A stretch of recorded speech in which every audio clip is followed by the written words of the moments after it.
Hello my dear friends. मैं गगन कपूर आप सभी का वेलकम करता हूं और हम आज कंटिन्यू करेंगे हमारा प्यारा सा जो ये पेपर है कॉस्ट अकाउंटिंग। बहुत ही बढ़िया, बहुत ही प्यारा पेपर है। थोड़ा सा लेंदी है और हम लोग पढ़ रहे हैं इंट्रोडक्शन चैप्टर। इस इंट्रोडक्शन चैप्टर में एक तो थ्योरेटिकल बहुत सारे कंसेप्ट्स हैं। मैं बार बार कहता हूं थ्योरी को और प्रैक्टिकल को साथ साथ लेकर के चलेंगे। बिना थ्योरी के आपके मार्क्स अच्छे नहीं आएंगे एग्जाम में। और इस इंट्रोडक्शन चैप्टर में प्रैक्टिकल के नाम पर एक चैप्टर है कॉस्ट शीट।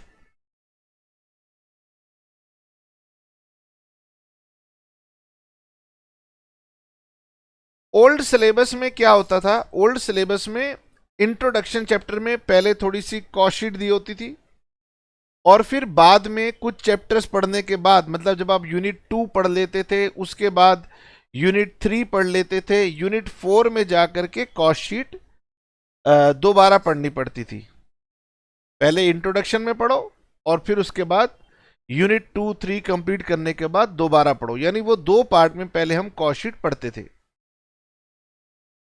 ऐसा क्यों करना पड़ता था? कोर्स स्ट्रक्चर ऐसा था। लेकिन अब की बार न्यू एजुकेशन पॉलिसी में यूनिट 1 के अंदर कॉस्ट शीट दिया हुआ है, तो हम यूनिट 1 के अंदर जब हम स्टार्टिंग करेंगे तो अब हम पहले कॉस्ट शीट चैप्टर को पूरा पढ़ेंगे। तो ये मैंने आपको बताया कि कॉस्ट शीट चैप्टर को हम पूरा पढ़ेंगे। अब बुक्स में क्या होता है, आधी कॉस्ट शीट की बातें इंट्रोडक्शन पार्ट में दी होती हैं और आधी चैप्टर नंबर 5 या चैप्टर नंबर 6 करके दी हुई होती हैं। तो कहीं आपको ये ना लगे कि सर हमारी बुक में तो इतनी बातें दी नहीं हुई चैप्टर 1 में, आप क्यों इतना पढ़ा रहे हो? तो वो बाद में दी हुई हैं। तो यानी अगर आप बुक के हिसाब से चलेंगे तो मैं आपको पहले ही बता देता हूं, बुक्स के अंदर कॉस्ट शीट आधा चैप्टर नंबर 1 में है और कुछ कुछ बुक्स में चैप्टर नंबर 5 और कुछ कुछ बुक्स में चैप्टर नंबर 6 में भी है। तो हम इन दोनों को कंबाइंड पहले ही पढ़ेंगे। ठीक है सर। मैं जो आपको कॉस्ट शीट के कंसेप्ट समझा रहा था तो पहले मैंने आपको कुछ थ्योरेटिकल बातें बताई थी और लास्ट क्लास में मैंने आपको बताया था कि हमें जैसा ऑब्जेक्टिव अचीव करना हो उसके पॉइंट ऑफ व्यू से हम अपनी कॉस्ट को क्लासिफाई करते हैं।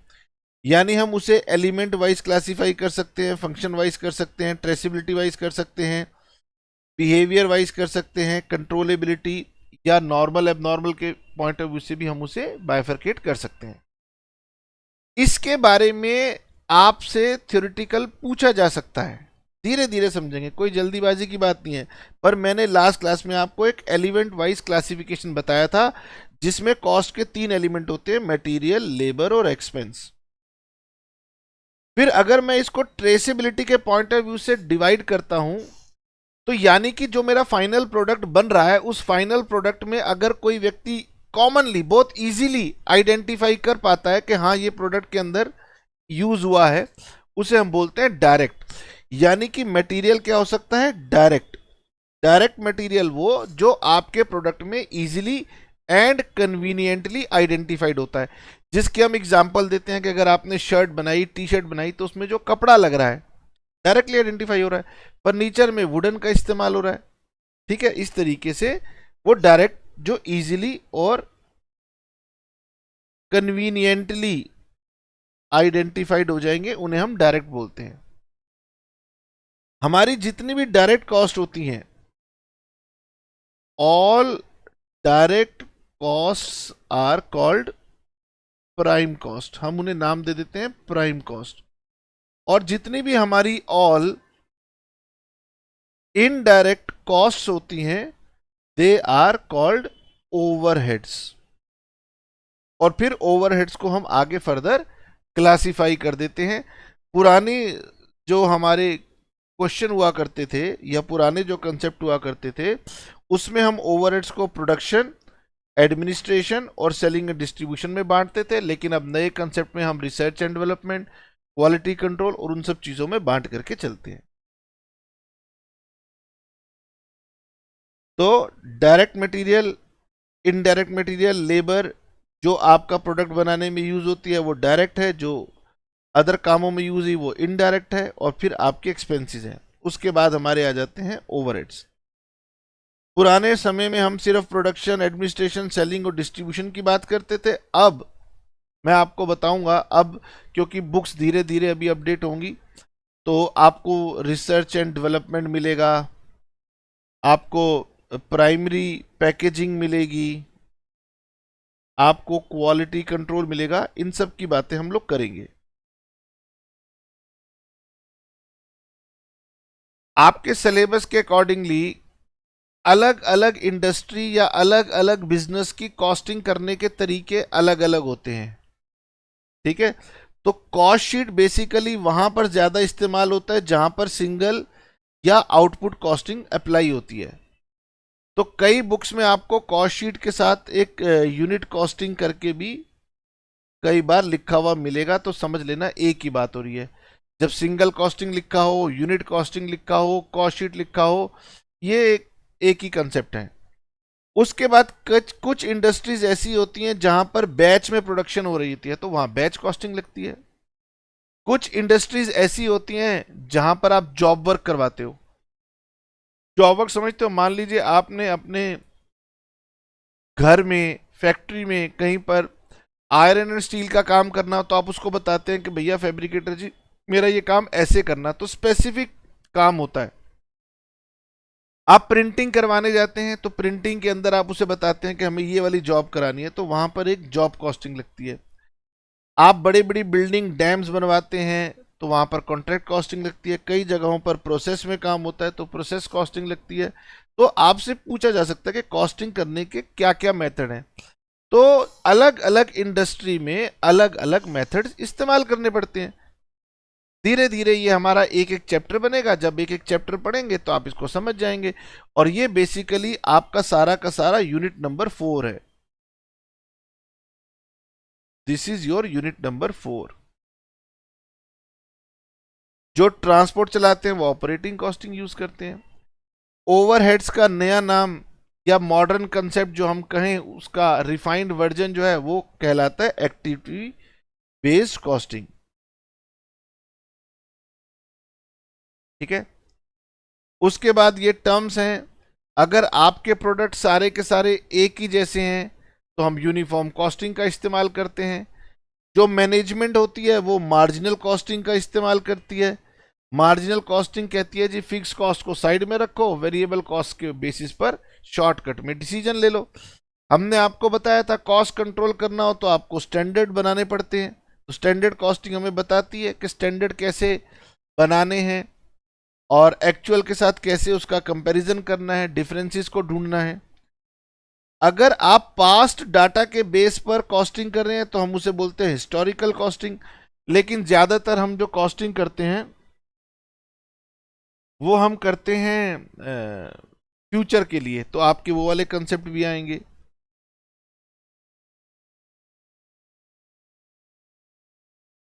एब्जॉर्प्शन कॉस्टिंग, जो कि फिक्स्ड कॉस्ट को ना एब्जॉर्ब करती है अपने अंदर, उसको बोलते हैं एब्जॉर्प्शन कॉस्टिंग। बहुत ज्यादा बातें अभी समझाऊंगा तो इमेजिनेशन नहीं बनेगी, आप परेशान हो जाओगे, तो इसलिए थोड़ा सा अभी इसका ब्रीफ दे रहा हूं। बाकी आप मेरे साथ साथ जब पढ़ेंगे तो आप इन सारी बातों में एक्सपर्ट हो जाएंगे। ठीक है, आपकी बात मानते हैं सर। तो मैंने आपसे क्या बताया कि इंट्रोडक्शन चैप्टर में हमारे यूनिट 1 में एक प्रैक्टिकल चैप्टर लिखा गया है कॉस्ट शीट। तो हम आज कॉस्ट शीट की शुरुआत आपके साथ करने जा रहे हैं। तो हेडिंग डालिए format of cost sheet. Format of cost sheet, और मेरे साथ साथ आपने ये कॉस्ट शीट का फॉर्मेट बनाना है। ये एक लंबी सी कॉस्ट शीट, एक बहुत ही लंबी सी स्टेटमेंट है। मैं आपको दिखाता हूं। पहले मेरे से पढ़ने से पहले ये समझ लीजिए कि इसमें एक छोटी सी दिक्कत है। दिक्कत ये है, कॉस्ट अकाउंटिंग काफी समय से चला हुआ आ रहा है, और कॉस्ट अकाउंटिंग में पुराने समय में एक कॉस्ट शीट का फॉर्मेट चलता था। मतलब पिछले, अगर मैं कहूं कि सर लगभग 30-40 ईयर्स तक अगर मैं चला जाऊं, तो कॉस्ट शीट का एक ही फॉर्मेट चलता जा रहा था। पर हाल फिलहाल में पिछले 5-7 सालों में इस फॉर्मेट में बदलाव आए हैं। एक नया फॉर्मेट आया है। अब क्योंकि 30-40 सालों से एक ही फॉर्मेट चला हुआ आ रहा है, पुराने क्वेश्चन उसी फॉर्मेट के हिसाब से डिजाइन है, तो धीरे धीरे चीजें बदलती हैं। तो पुराने वाले क्वेश्चंस भी पूरी तरीके से खत्म नहीं हो गए, वो अभी भी वैलिड है। पुराने वाली बुक्स में अभी भी कॉस्ट शीट के फॉर्मेट चले हुए आ रहे हैं। कुछ बुक्स ने थोड़े से बदल दिए, पूरे किसी ने भी नहीं बदले। क्लैरिटी अभी मार्केट में नहीं है। तो कॉस्ट शीट के फॉर्मेट और कॉस्ट शीट के क्वेश्चंस को लेके आपको कोई कंफ्यूजन ना हो, इसलिए बता रहा हूं। मैं आपको बताऊंगा कॉस्ट शीट का पुराना फॉर्मेट क्या था और नए फॉर्मेट में कुछ 2-4 एंट्रीज डली हैं। बहुत मेजर चेंजेस नहीं हो गए, उसमें 2-4 एंट्रीज डली हैं। बुक्स के अंदर क्योंकि कंफ्यूजन है, आप देखोगे कहोगे सर एक बुक में ऐसा लिखा है, एक बुक में ऐसा लिखा है, मैं क्या करूं। तो बेटे मैं आपको अपना पर्सनल एक्सपीरियंस शेयर करता हूं। मेरे हिसाब से जब भी मुझे कोई डाउट आता है तो मैं सीए इंस्टीट्यूट का स्टडी मटेरियल खोल लेता हूं, क्योंकि ये बहुत ही रिप्यूटेड ऑर्गेनाइजेशन है, इसलिए हम उसको फॉलो कर लेते हैं। कुछ बच्चे ये कह सकते हैं कि सर कॉस्ट अकाउंटिंग जैसे पर्टिकुलर सब्जेक्ट के लिए हमें cost and management accounting, institute of cost and management accounting का मटेरियल खोलना चाहिए। पर मेरे हिसाब से इंस्टीट्यूट का स्टडी मटेरियल बेटर है, तो मैं उसको खोलूंगा, अभी आपके साथ शेयर करूंगा। इंटरनेट पर अवेलेबल होता है। ज्यादा बातें नहीं करते हैं, चलिए साथ साथ पढ़ते हैं। तो पहले तो मैं आपको दिखाता हूं, ये देखिए, ये हमारा सीए इंस्टीट्यूट का स्टडी मटेरियल है। मुझे बहुत ही पर्सनली बहुत ही ज्यादा अच्छा लगता है, इसलिए मैं रेफर करूंगा। सर तो क्या आप महेश्वरी मित्तल बुक या कोई दूसरी book, M N Arora book, कोई वो भी रेफर करेंगे? करूंगा, पर मैंने अभी आपको बताया क्योंकि नए फॉर्मेट्स आए हैं तो बुक्स में कई बार पूरे चेंजेस नहीं होते, तो इसलिए मैं आपको दिखा रहा हूं कि जो बातें मैं आपसे कर रहा हूं वो ऑथेंटिक है। कॉमर्स में कोई भी चीज हो तो सीए इंस्टीट्यूट की जो डिग्री है वो बहुत बड़ी डिग्री है, उसको हम फॉलो करते हैं। नाउ सबसे पहले हम सीखते हैं कॉस्ट शीट, यानी हम अपने कॉस्टिंग के कंसेप्ट्स को जो डेवलप करते हैं वो हम कॉस्ट शीट की हेल्प से डेवलप करते हैं। कॉस्ट शीट एक ना लेंदी सी स्टेटमेंट है, तो इंस्टीट्यूट ने हमें बिल्कुल, वो कह रहे गगन बच्चों को आप दिखाओ, आपसे कोई थ्योरी पूछेगा नहीं, लेकिन अगर आपके मन में क्वेश्चन आए कि सर आखिरकार कॉस्ट शीट होती क्या है, तो कॉस्ट शीट एक स्टेटमेंट है। जैसे आप कैश फ्लो स्टेटमेंट बनाते थे ना, ऐसे एक स्टेटमेंट बनती है, एक डॉक्यूमेंट है जिसमें सारी की सारी डिटेल में कॉस्ट की इंफॉर्मेशन दी जाती है।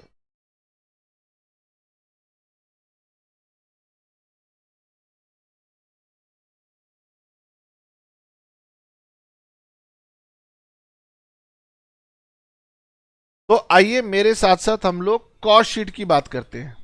मैंने अभी अभी आपको बताया था कि जो भी हमारी डायरेक्ट कॉस्ट होती हैं, सारी डायरेक्ट कॉस्ट के सम को हम बोलते हैं प्राइम कॉस्ट। आइए जी, कॉस्ट शीट का फॉर्मेट लिखते हैं। सबसे पहले मेरे साथ साथ लिखिए रॉ मटेरियल या फिर डायरेक्ट मटेरियल कंज्यूम्ड। तो इसे हम, कई बार क्वेश्चन में लिखा होता है डायरेक्ट मटेरियल और कई बार लिखा होता है रॉ मटेरियल। तो रॉ मटेरियल कंज्यूम्ड या डायरेक्ट मटेरियल कंज्यूम्ड, ये हमारी सबसे फर्स्ट आइटम है। तो raw material is a direct material. अब रॉ मटेरियल कंज्यूम्ड सर निकालते कैसे हैं? तो रॉ मटेरियल कंज्यूम्ड को हम निकालते हैं opening stock of raw material plus material purchased minus closing stock of raw material. कितना आपके पास ओपनिंग में रॉ मटेरियल था, कितना रॉ मटेरियल खरीदा, वो टोटल रॉ मटेरियल हो गया। जितना रॉ मटेरियल बच गया वो माइनस कर दिया, तो मेरा निकल के आ गया रॉ मटेरियल कंज्यूम्ड। इसमें हम लोग ऐड करते हैं डायरेक्ट मटेरियल में, हम ऐड करते हैं डायरेक्ट लेबर। तो आप इसे डायरेक्ट लेबर कहिए, आप इसे डायरेक्ट वेजिस कहिए, या आप इसे प्रोडक्शन वेजिस कहिए, कई सारे नाम हैं, एक ही बार सुन लीजिए, डिफिकल्ट बात नहीं है, 2-3 बार करेंगे तो सब दिमाग में बैठ जाएगी। और इसमें हम ऐड करके चलते हैं डायरेक्ट एक्सपेंसेस। 3 चीजें डायरेक्ट कॉस्ट होती हैं, direct material, direct labour, direct expense. इन तीनों का जो टोटल है उसे हम बुलाते हैं प्राइम कॉस्ट। तो आपको याद आएगा कि आज मैंने आपको बताया था कि सम ऑफ डायरेक्ट कॉस्ट जो होती है उसको बोलते हैं प्राइम कॉस्ट, और हमारे 3 ही एलिमेंट थे, मटेरियल, लेबर और एक्सपेंस। इन तीनों को जब हम ऐड करेंगे तो प्राइम कॉस्ट आ जाएगी। अब क्या होता है, आप धीरे धीरे पढ़ रहे हैं, पढ़ते हुए कुछ नई नई चीजें आएंगी तो आप बहुत जल्दी घबराते हैं, तो घबराने की आदत छोड़ दीजिए।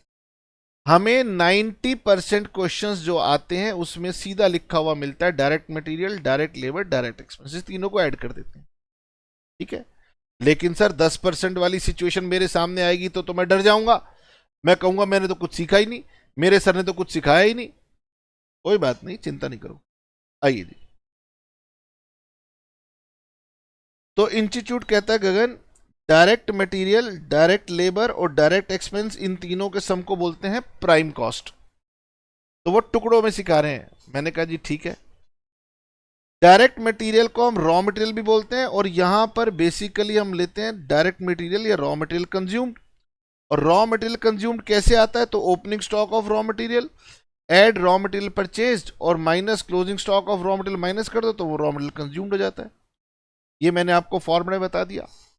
हाँ जी। अब सर हो सकता है किसी किसी क्वेश्चन में अलग से मिल जाए फ्रेट इनवर्ड, इसका नाम कई बार कैरिज इनवर्ड भी होता है। सुन लीजिए, अभी लिखने की जरूरत नहीं है, शुरुआत में ना बहुत कुछ चीजें सुननी पड़ेंगी और मन को, दिमाग को बोलना पड़ेगा, अभी सुनता जा, कोई बात नहीं। चीजें जो बार बार रिपीट होंगी वो अपने आप माइंड में सेट भी हो जाएंगी, घबराने की बात नहीं है, ठीक है। तो वो कह रहे गगन कि जो ये आपकी, ये जो परचेजेज होती है ना, जो हमने ऐड किया ओपनिंग स्टॉक में, जो हमने परचेजेज ऐड किया, अगर कभी कैरिज इनवर्ड दिख जाए आपको तो आप इसके अंदर ऐड कर लेना, ठीक है जी। वो कह रहे गगन कभी इंश्योरेंस, रॉ मटेरियल की इंश्योरेंस आ जाए तो ऐड कर लेना, कभी दी नहीं होती, मैं 10% सिचुएशंस की बात कह रहा हूं। वो कह रहे गगन अगर डिस्काउंट रिबेट वगैरह दिए हो तो आपको पता है इसको माइनस करना है। एक नई आइटम अक्सर जीएसटी के आने के बाद आपको दिख जाएगी कि सर अगर जीएसटी दिए हुए, टैक्सेस दिए हुए, तो उनका क्या करना है, ठीक है। वो कह रहे गगन ऐड कर लेना ड्यूटीज एंड टैक्सेस को, पर एक शर्त है, अगर उसका आईटीसी अवेलेबल ना हो तो। यानी क्वेश्चन में लिखा होगा taxes credit available, credit available है तो ऐड नहीं करना कॉस्ट में, क्रेडिट नॉट अवेलेबल हो तो ऐड कर देना, ठीक है। इनकी इंटरनल डिटेल थोड़ी थोड़ी वो बता के चल रहे हैं। अगर कभी क्वेश्चन जब आप करेंगे तब दिक्कत हो, तब इसको आपने यहां से रीड कर लेना है, अभी नहीं, ठीक है।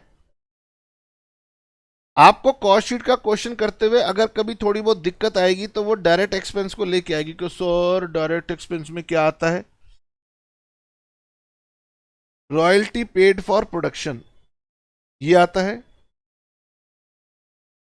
और इसमें cost amortise cost of moulds, pattern etcetera आता है। आप देखते हैं जैसे आप ब्रेड खाते हैं तो ब्रेड को क्या होता है, शेप देनी पड़ती है, तो ब्रेड को शेप देने के लिए उसको किसी ना किसी मोल्ड के अंदर डाला जाता है ताकि वो अपनी शेप को रिटेन कर सके, तो वो मोल्ड खरीदने पड़ते हैं, उन मोल्ड का जो डेप्रिसिएशन है वो ये अमोर्टाइजेशन है ना, ठीक है। तो direct material, direct labour, direct expenses 90% time आपको यही मिलेगा, इसका सम टोटल हम बोलते हैं प्राइम कॉस्ट। कभी किसी बच्चे को डाउट आ जाए तो यहां पर ऐड कर लेना कि मैंने आपको दो बातें कही हैं, डायरेक्ट कॉस्ट में royalty on based on production, और यहां पर डेप्रिसिएशन ऑफ मोल्ड्स, ये मैंने आपको बताया है। अब मोल्ड की स्पेलिंग गलत है तो ठीक कर देना, चलो छोड़ो,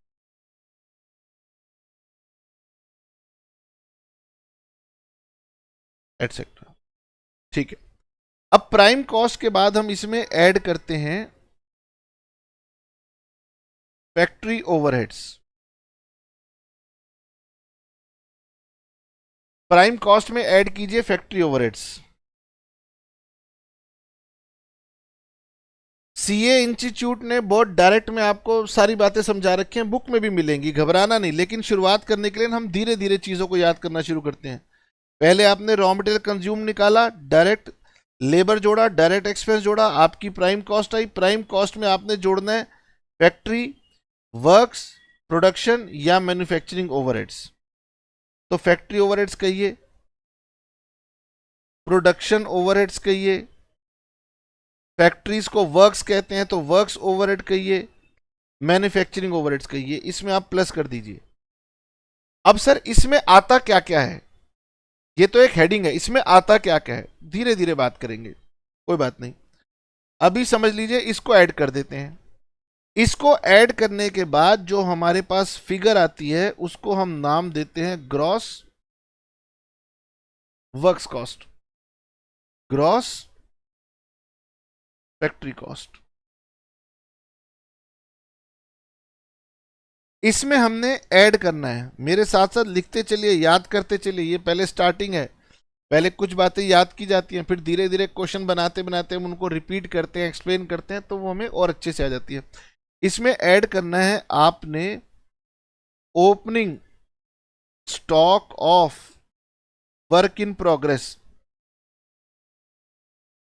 और इसमें आपने लेस भी करना है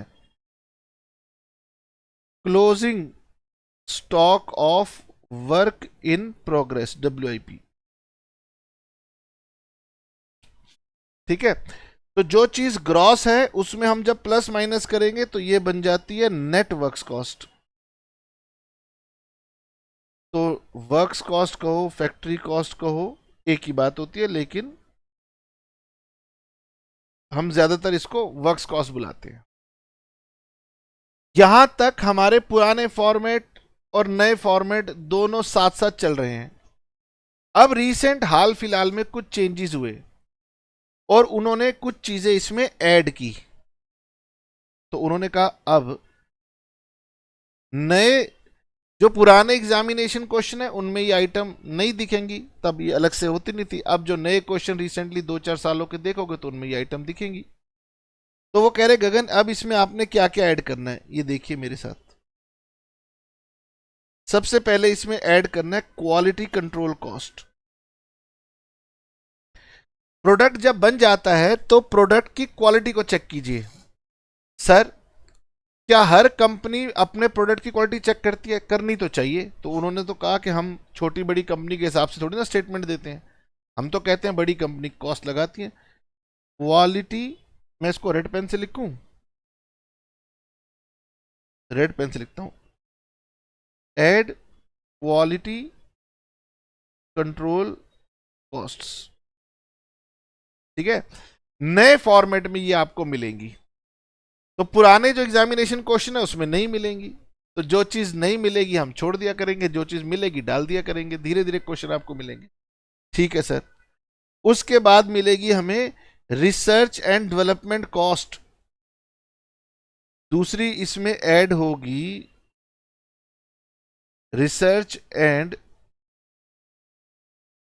डेवलपमेंट कॉस्ट्स। अब ये कॉस्ट बेसिकली क्या है? तो ये कॉस्ट आपकी रिलेटेड टू प्रोडक्शन है। ठीक है sir. Administrative overheads related to production, तो इसको लिखते हैं office and administration overheads related to production.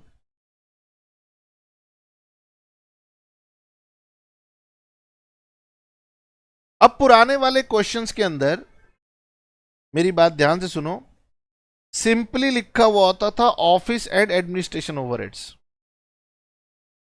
पुराने वाले क्वेश्चन में सिंपली क्या लिखा होता था? Office and administration overheads. अब नए फॉर्मेट में क्या आ गया? Office and overheads related to production. यानी नए फॉर्मेट कहते हैं कि क्वेश्चन को बताना पड़ेगा ऑफिस एंड एडमिनिस्ट्रेशन ओवरहेड्स किस काम के लिए खर्च हुए। प्रोडक्शन के लिए खर्च हुए तो यहां आएंगे, किसी और काम के लिए खर्च हुए, जनरल नेचर के हैं या सेल्स करने में खर्च हुए, तो उनका ट्रीटमेंट अब अलग है। पहले क्या होता था, एक ही दिया हुआ होता था।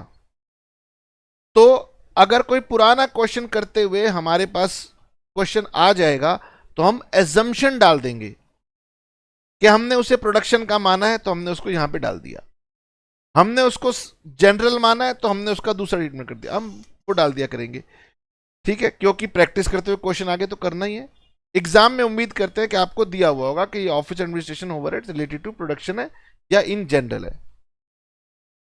ठीक है, उसके बाद आपने ऐड करनी है प्राइमरी पैकेजिंग कॉस्ट। प्राइमरी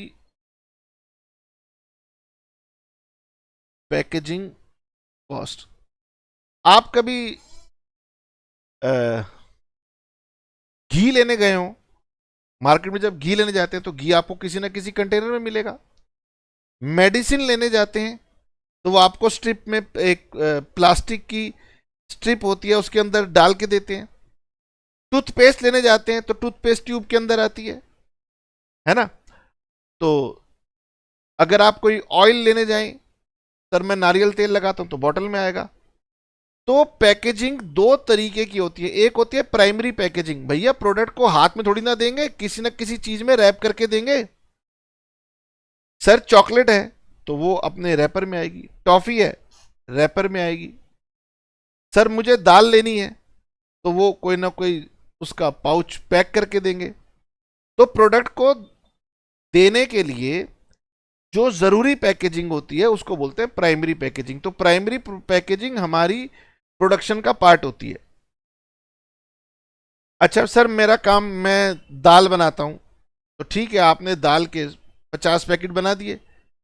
अब सर मेरे को ऑर्डर आया, आप तो रिटेल शॉप पे जाते हैं एक पैक पाउच खरीद के लाते हैं, लेकिन उस दुकानदार से पूछे तुम कैसे खरीदते हो, वो कहेगा मैं तो होलसेल में खरीदता हूं। तो होलसेल वालों को भेजने के लिए अलग से डब्बों में पैकिंग की जाती है, कई जगहों पर लकड़ी की पेटी बना के पैकिंग की जाती है। तो वो जो पैकिंग होती है वो बेचने के पर्पज से की गई है। और जो दाल को हमने पैक किया वो प्रोडक्शन का पार्ट था, लेकिन वो जो पेटी हमने बनाई या वो जो हमने बॉक्स हमने बनाया कन्वीनियंस के लिए, भेजने के कन्वीनियंस के लिए, वो हमारा सेलिंग का खर्चा होता है। ठीक है, तो यहां पर कौन सी आती है, प्राइमरी पैकेजिंग आती है। ठीक है सर, इसमें से सारी चीजें ऐड नहीं होती, एक आइटम लेस भी करनी पड़ती है, credit for recoveries miscellaneous income. कई बार हमारी फैक्ट्री में क्या होता है, कुछ छोटी मोटी स्क्रैप वगैरह निकल आती हैं और उसको हम जब सेल कर देते हैं तो भैया हमारी कुछ तो रिकवरी हुई, उसको माइनस किया जाना चाहिए, तो हम उसको यहां पर माइनस कर देते हैं। मोस्टली ये आइटम आपको नए फॉर्मेट्स के अंदर जब भी दी होंगी यहां पर आपको डालनी है। अब इसका नाम हो जाएगा कॉस्ट ऑफ प्रोडक्शन। याद रहेगा, ये जो रेड से मैंने लिखा है ये नए फॉर्मेट की चीजें हैं। तो अगर आप क्वेश्चन कर रहे हैं और आपको ये चीजें नहीं दिखी तो समझ लेना कि ये पुराने एग्जामिनेशन वाले क्वेश्चन है, कई सालों से इकट्ठे हो रखे थे इसलिए नहीं मिला, कोई बात नहीं। लेकिन अचानक से दिख जाए तो समझ जाना, हाँ या तो ये पुराने क्वेश्चंस को अब बुक्स ने मॉडिफाई कर दिया है या ये नए किसी एग्जाम का पार्ट है। ठीक है, सर मुझे किसी बुक के फॉर्मेट में ये दिख नहीं रहा तो समझ लेना वो बुक पुरानी है, इस्तेमाल करने से पहले सोच लेना। ठीक है, आइए चलिए, अब आ गया मेरे पास cost of production. Cost of production में अब मैं ऐड करूंगा, सबसे पहले ऐड करूंगा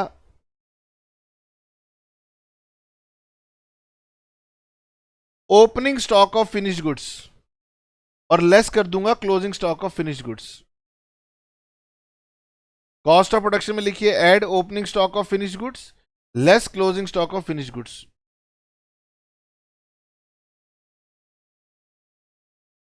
add opening stock of finished goods less closing stock of finished goods, ये कॉस्ट ऑफ प्रोडक्शन थी। कॉस्ट ऑफ प्रोडक्शन में ओपनिंग स्टॉक ऐड कर दो, क्लोजिंग स्टॉक माइनस कर दो, ये आपकी आ जाएगी कॉस्ट ऑफ गुड्स सोल्ड। ठीक है, अब देखिए कई बार जो क्वेश्चन आप करेंगे तो वहां पर closing stock of finished goods की आपको वैल्यू निकालनी पड़ती है। तो अगर किसी क्वेश्चन में इसकी वैल्यू ना दी हो तो इसकी वैल्यू निकालने का तरीका होता है कॉस्ट ऑफ प्रोडक्शन। ये है ना आपका cost of production, cost of production into units of closing stock divided by units produced. अभी लिख के रख लीजिए, जब क्वेश्चन आएगा तो मैं उस समय इसको यूज करूंगा। ठीक है सर, तो हमने कॉस्ट ऑफ प्रोडक्शन निकाली। कॉस्ट ऑफ प्रोडक्शन में opening stock of finished goods add करना है, closing stock of finished goods less कर देना है। मतलब सिंपल है कि सर हमने क्या प्रोडक्शन की, जो हमारे पास पहले से ही तैयार गुड्स थे वो भी हमने जोड़े, और जो हमारे पास बच गए वो हमने हटा दिए, तो हमारे पास आ गई कॉस्ट ऑफ गुड्स सोल्ड। इसके बाद हम इसमें ऐड करेंगे office and administration overheads. Add office and administration overheads. अब ये तो या तो जनरल नेचर के हैं या फिर वो सेल्स के लिए खर्च हुए हैं। तो नए फॉर्मेट में ऑफिस एंड एडमिनिस्ट्रेशन की दो जगह हैं, ध्यान से समझ लीजिए। अगर तो वो प्रोडक्शन से रिलेटेड हैं तो आपने उसको कॉस्ट ऑफ प्रोडक्शन में डाल देना है। अगर वो जनरल नेचर के हैं तो कॉस्ट ऑफ गुड्स सोल्ड के बाद उनको ऐड करना है। पुराने क्वेश्चंस के अंदर सिर्फ एक ही लिखा होता था ऑफिस एंड एडमिनिस्ट्रेशन ओवरहेड्स। जब पुराने क्वेश्चन अब मेरे सामने आ जाया करेंगे तो भाई मुझे एजम्पशन डाल के ट्रीटमेंट कर देना है, और मैं ज्यादातर यही एजम्पशन डाल दूंगा कि वो प्रोडक्शन के हैं तो ऊपर डाल दूंगा। अब आप कहोगे सर हम तो भोले वाले बच्चे हैं, जो आप कहते हो मान लेते हैं। मैंने कहा तो तुम भी डाल देना। लेकिन कोई बच्चा बीच में उठ के आएगा कि सर मैं तो बहुत होशियार हूं, वो जमाने चले गए जब बड़े कहते थे हम मान लेते थे। मैं तो लिखूंगा जनरल नेचर के हैं। तो मैंने कहा भाई तू नीचे डाल लियो। सर तो हमारे आंसर बदल जाएंगे। तो क्या हो गया, पढ़ाई कभी आंसर मिलाने के लिए नहीं होती। अगर आप आंसर मिलाने के लिए पढ़ाओगे तो हमेशा कंफ्यूज रहोगे, हमेशा लैक ऑफ कॉन्फिडेंट रहोगे। अगर आप लॉजिक के साथ चलोगे कि हाँ ठीक है भाई कोई बात नहीं, मेरा ट्रीटमेंट भी सही है, तो एग्जाम लगेगा हाँ भाई तेरा भी ट्रीटमेंट सही है, तेरे को भी पूरे नंबर उसको भी पूरे नंबर। यानी आप अपने दिल से एक बात निकाल दोगे कि जीवन में एक ही चीज सही होती है। ठीक है सर, ज्ञान बहुत बांटते हो। अच्छा, उसके बाद सेलिंग एंड डिस्ट्रीब्यूशन ओवरहेड्स। तो दो बातें हैं, सेलिंग ओवरहेड्स अगर अलग दिए हो तो वो अलग दिखा देना, और डिस्ट्रीब्यूशन ओवरहेड्स अलग दिए हो तो वो अलग दिखा देना। अगर वो कंबाइंड दिए हो तो selling and distribution overheads combined दिखा देना। नाम बहुत सीधा है, जो भी इनडायरेक्ट खर्चे सामान को बेचने में लगे वो सेलिंग ओवरहेड्स हैं। अब आप कहोगे सर कौन से, तो सारे आइटम में आ जाएंगी। जैसे सामान बेचने के लिए आप कमीशन देते हो तो वो सेलिंग ओवरहेड्स है। सर ट्रांसपोर्टेशन का खर्चा दिया कैरीज आउटवर्ड, तो वो डिस्ट्रीब्यूशन ओवरहेड्स है, डिस्ट्रीब्यूशन के काम आ रही है। उसके बाद आपकी आएगी सेकेंडरी पैकेजिंग।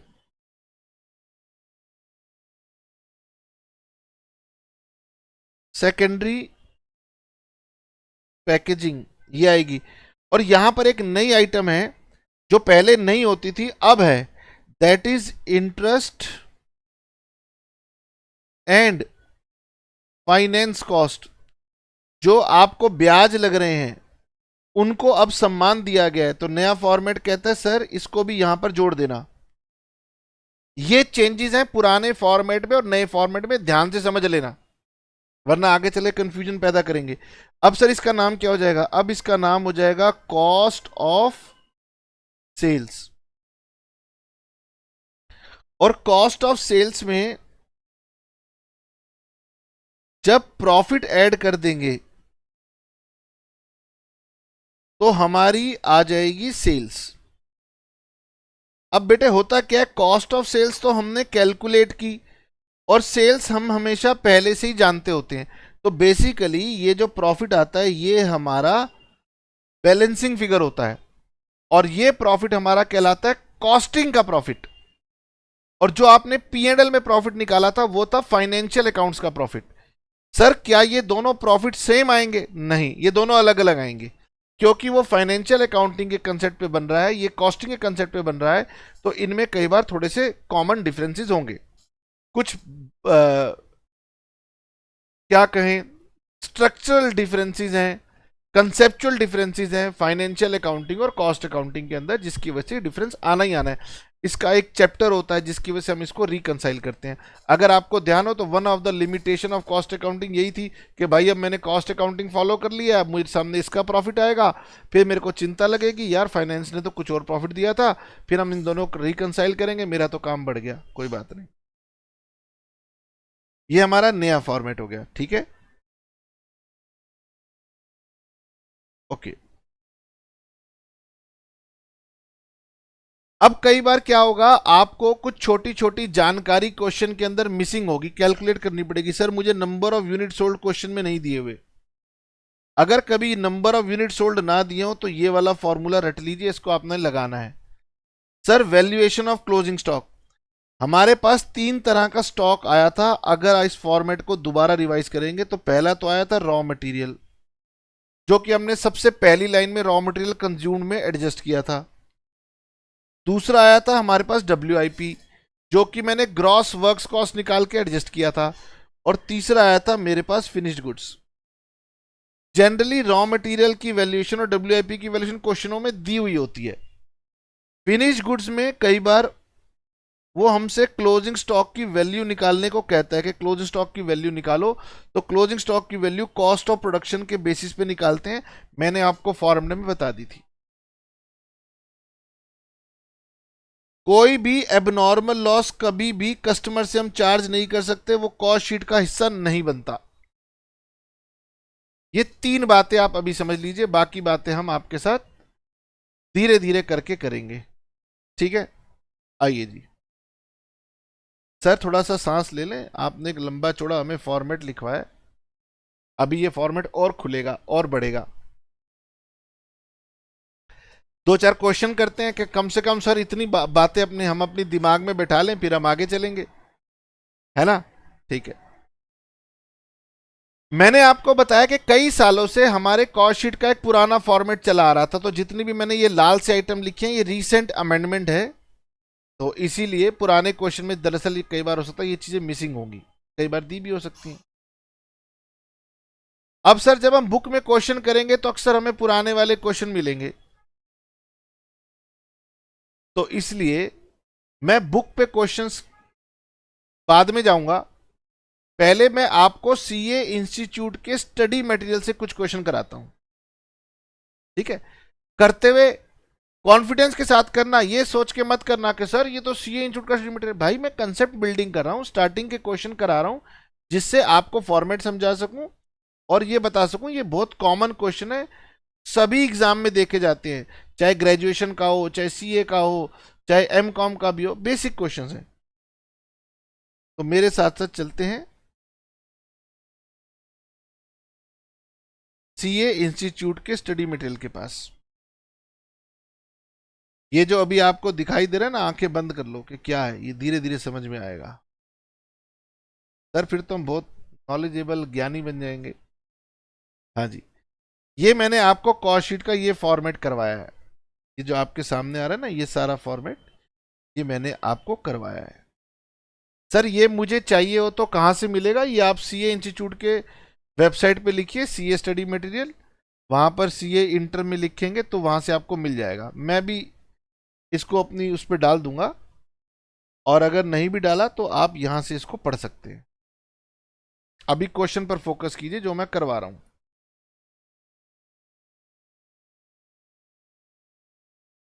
ये देखो मैंने बताया ये नई आइटम जुड़ी है और इंटरेस्ट कॉस्ट के बारे में सीए इंस्टीट्यूट कहता है गगन ये तुम्हारे को मिलेगा, तो interest and finance charges are not included in cost of production. तो कॉस्ट ऑफ प्रोडक्शन में जो मैंने नई आइटम दिखाई है इंस्टीट्यूट कह रहा है गगन वहां मत ऐड करना, इसे आप ऐड करना कॉस्ट ऑफ सेल्स में, लास्ट में जाकर के आप इसको ऐड करना।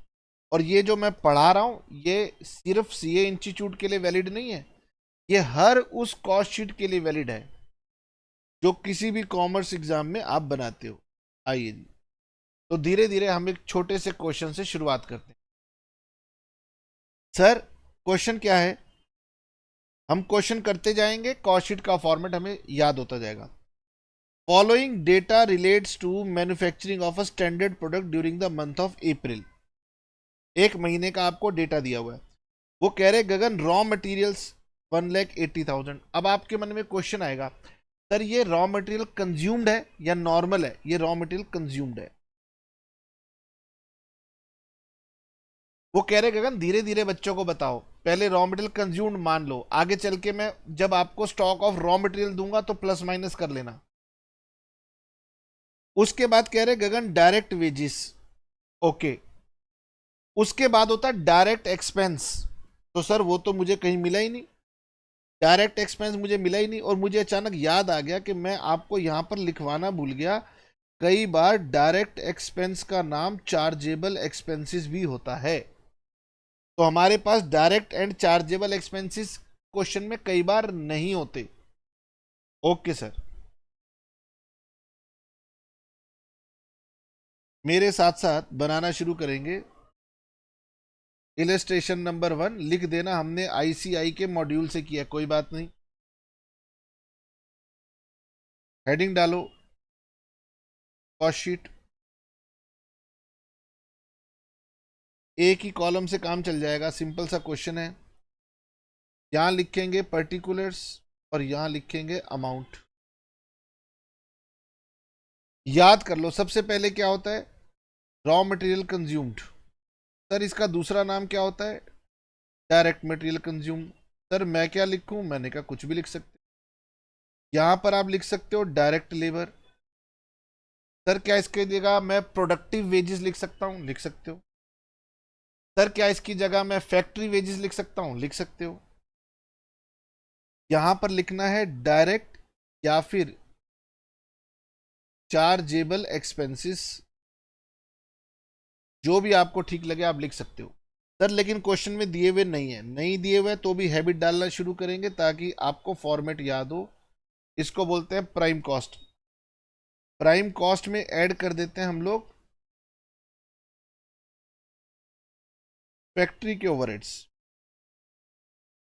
पहले हम यहां तक की फिगर ले लेते हैं। Raw material consumed 1,80,000, direct wages 90,000, इतना डाल दो। ये खर्च हुए 1,80,000, ये खर्च हुए हमारे पास 90,000। इसकी फिगर थी नहीं, जब आएगी तो डाल देंगे, नहीं आएगी तो लिख देंगे। ये टोटल हो गया 2,70,000। अब हमने कहा कि भाई हमें बताओ फैक्ट्री ओवरहेड्स। वो कह रहे भाई पढ़ते जाओ पढ़ते जाओ पढ़ते जाओ। वो कह रहे गगन मशीनों ने 10,000 घंटे काम किया और मशीन चलाने में 1 घंटे में 8 रुपए का खर्चा आया। फिर उन्होंने लिखा गगन एडमिनिस्ट्रेशन ओवरहेड्स जनरल। ओ बात बदल गई, बात बदल गई। ठीक है सर, तो पहले तो मुझे चाहिए थे फैक्ट्री ओवरहेड्स। अगर क्वेश्चन मुझे सीधा सीधा लिख दे फैक्ट्री ओवरहेड्स तो मैं फैक्ट्री ओवरहेड्स डाल दूंगा। अब मैं ढूंढ रहा हूं कि सर क्या कोई प्रोडक्ट बना होगा तो फैक्ट्री में खर्चा नहीं लगा होगा, लगा होगा, तो सर मुझे दिया क्यों नहीं है। वो कह रहे गगन मैंने हिंट दिया, हिंट। फैक्ट्री में क्या होती है, मशीन। तो अगर फैक्ट्री ओवरहेड आपको ना मिले तो आपको देखना है कितने मशीन आर्स वर्कड, काम हुआ, और कितना मशीन आर का खर्चा हुआ, रेट, उससे मल्टीप्लाई कर देना। तो वो कह रहे गगन 10,000 घंटे काम हुआ, 10,000 आवर्स काम हुआ और 8 रुपए के रेट पर काम हुआ, यानी कि फैक्ट्री के खर्चे आए थे 80,000। कॉस्टिंग में जब आप ओवरहेड्स का चैप्टर पढ़ेंगे तो ओवरहेड्स के चैप्टर में ये टेक्निक आप सीखोगे। अभी ये आ गई तो मैंने आपको बता दिया। तो कई बार क्वेश्चन में सीधा आपको फैक्ट्री ओवरहेड्स दिए होंगे, सीधा डाल देना। कई बार नहीं दिए होंगे तो ऐसे मशीन आवर्स, कितने घंटे मशीन चली ये दिया होगा, और एक मशीन के 1 घंटे के चलने पे इतना खर्च आता है ये दिया होगा, इसको आप मल्टीप्लाई करके निकाल देना। सर इसका नाम बन जाता है ग्रॉस वर्क्स कॉस्ट, और ग्रॉस वर्क्स कॉस्ट में हम WIP का ओपनिंग स्टॉक प्लस करते हैं और closing stock of WIP minus करते हैं, लेकिन वो मुझे इस क्वेश्चन में दिया नहीं है, तो इसलिए मुझे gross works cost net works cost निकालने की जरूरत नहीं है। यही ग्रॉस है और इस क्वेश्चन में यही नेट भी है। ये हो गया मेरे पास 3,50,000। ओके, इसके बाद सर मेरे पास कुछ नई आइटम आती हैं। Sir research and development cost आती है, याद करो, लिख देता हूं, इस क्वेश्चन में है नहीं, सिर्फ आपको याद दिला रहा हूं। रिसर्च एंड डेवलपमेंट आ सकती है, क्वालिटी कंट्रोल आ सकती है, प्राइमरी पैकेजिंग आ सकती है, office and administration overheads related to production आ सकते हैं, और एक रिकवरी की आइटम थी वो माइनस हो सकती है। हमें इस क्वेश्चन में कुछ नहीं दी हुई, इसका मतलब ये पुराने समय वाला क्वेश्चन अभी चल रहा है। सर हमें ऑफिस एंड एडमिनिस्ट्रेशन ओवरहेड दिए हुए हैं, याद करो क्या दिया हुआ है, जनरल। ओ तो सर ये हटा दें, ये हटा दो, जब दिया होगा तब लिख देंगे। तो सर अभी तो फिर यही मेरे पास कॉस्ट ऑफ प्रोडक्शन भी बन गई, अभी यही मेरे पास कॉस्ट ऑफ प्रोडक्शन भी बन गई। लेकिन क्या हर बार ऐसा ही होगा? नहीं, आगे चल के कॉस्ट ऑफ प्रोडक्शन और वर्क्स कॉस्ट में अंतर होगा। जैसे जैसे नॉलेज बढ़ेगी, जैसे जैसे आइटम आएगी, हम चीजें सीखते जाएंगे। अब सर इसके अंदर हम ऐड करते हैं opening stock of finish goods, less करते हैं closing stock of finish goods. आइए जी सर, इसके बाद हमने ये आइटम ट्रीट कर ली, हमने ये आइटम ट्रीट कर ली, ये ट्रीट कर ली, ये ट्रीट कर ली। ओके,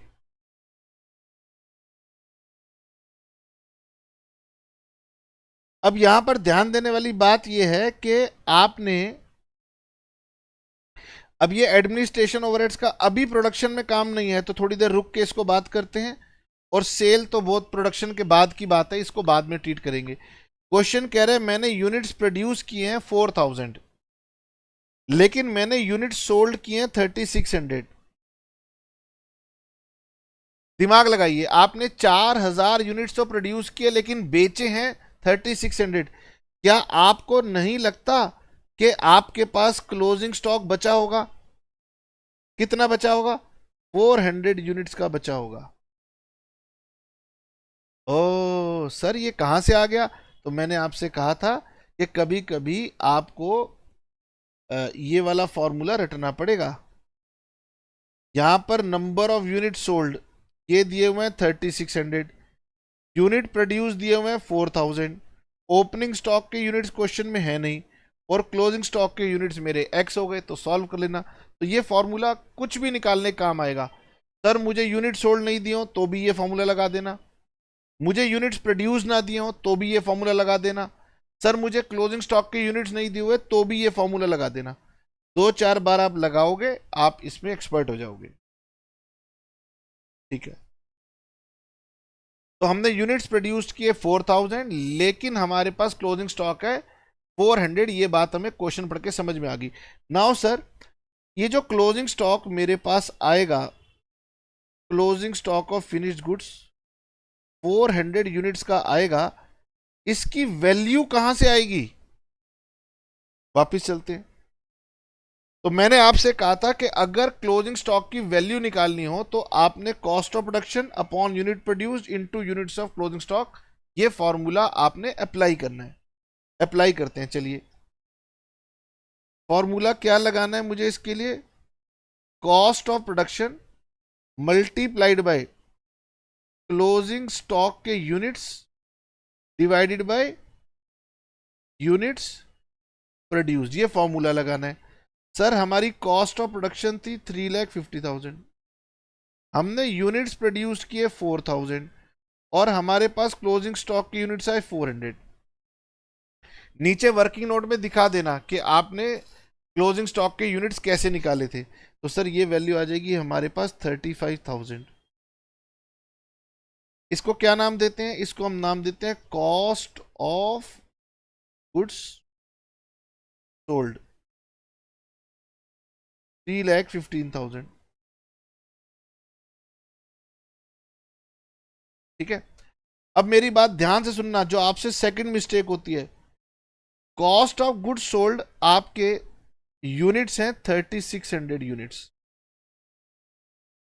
और आपकी प्रोडक्शन जो हुई थी वो हुई थी 4,000 यूनिट्स की। यानी यहां से ऊपर तक के जो खर्चे हैं वो 4,000 यूनिट्स के रिस्पेक्ट में थे। और अब सेल्स क्योंकि 3,600 हुई है, तो अब जो भी मैं सेल्स के खर्चे लिखूंगा वो 3,600 यूनिट्स के हिसाब से लिखूंगा।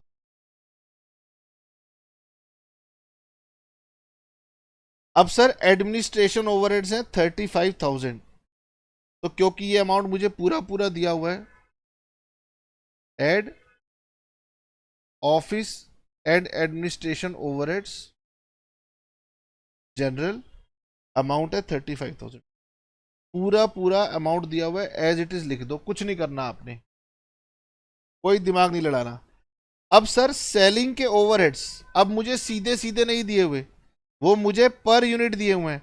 तो मैं यही समझा रहा था कि सेलिंग के ओवरहेड जब भी पर यूनिट दिए होंगे तो आपके मन में ये डाउट नहीं आना चाहिए कि यूनिट प्रोड्यूस के बेस पे निकालूं कि यूनिट सोल्ड के बेस पे निकालूं, क्योंकि सेलिंग ओवरहेड्स तो उतने यूनिट पे खर्च हुए होंगे जितने यूनिट आपने बेचे हैं।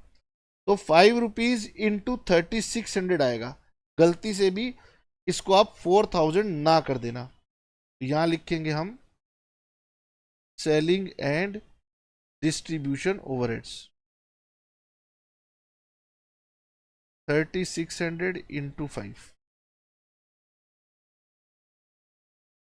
18,000।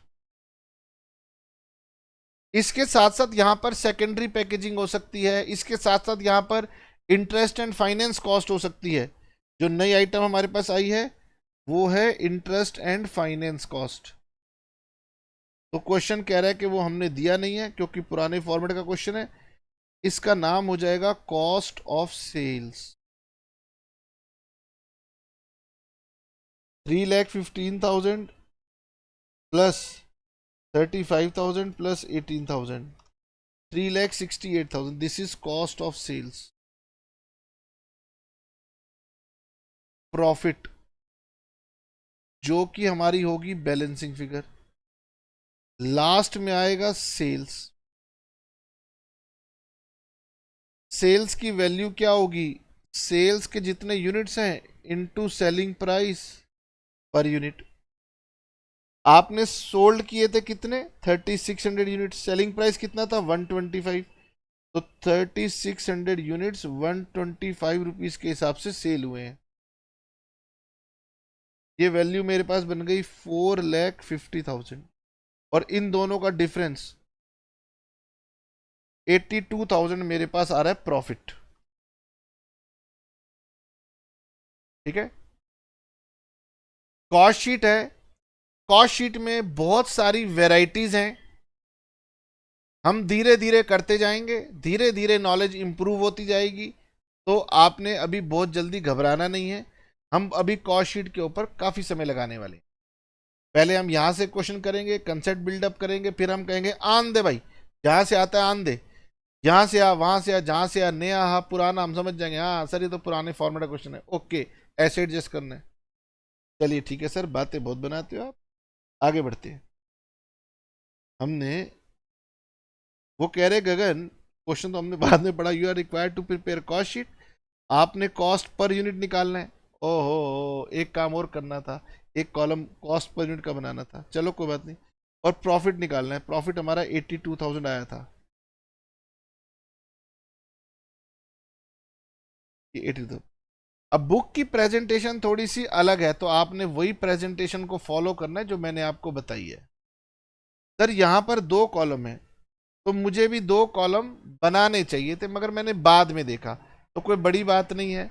जब आप टोटल अमाउंट को डिवाइड करते हुए चलोगे नंबर ऑफ यूनिट से, तो ये वाली फिगर आती जाएंगी।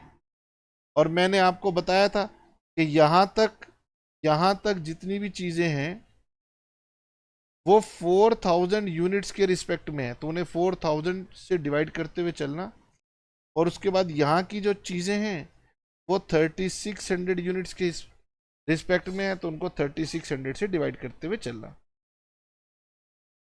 ठीक है, कोई बात नहीं, धीरे धीरे नॉलेज बढ़ेगी। मेरे साथ जल्दबाजी वाले कोई काम नहीं करना, सब तसल्ली बख्श काम होने वाले हैं। और अगर आप लेट लतीफ़ हैं तो परेशानी आपकी होगी, इसलिए कहता हूँ टाइम सिर कोचिंग ज्वाइन। अच्छा, दोस्तों के साथ मेरी वीडियो तो शेयर कर दिया करो यार। अच्छा, यूट्यूब पे कम से कम कमेंट ही कर दिया करो कि आपको मेरे से पढ़ना अच्छा लगा, नहीं अच्छा लगा। सर हमारे पास कोई सुझाव है, कोई सुझाव नहीं है, थोड़ा पढ़ाते हुए बात कर लिया करो या बातें कम किया करो। है, कुछ भी लिख दिया करो यार, मन अच्छा लगता है। लगता है कि हाँ कोई हमें सुन रहा है, कोई हमें फॉलो कर रहा है, कोई हमें सुझाव दे रहा है। शेयर कर देना प्लीज। धन्यवाद।